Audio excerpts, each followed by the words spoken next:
ความกตัญญูสิเฮ็ดให้ชีวิตของเฮาเจริญพ่อแม่บ่แม่นภาระพ่อแม่คือหน้าที่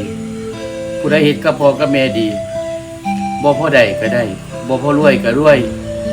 เทวดาเพิ่นเห็นผีเพิ่นเห็นเพิ่นสิอยู่ใส่เพิ่นสิสุกใส่จำไว้เด้อหลาเอ้ยพ่อแม่คือพระอรหันต์ผู้ใดเฮ็ดกับพ่อกับแม่ผู้นั้นล่ะสิเจริญในภายภาคหน้าเฮ็ดดีก็เจริญเฮ็ดบ่ดีก็ตกต่ำจำไว้เด้อลูกเอ้อ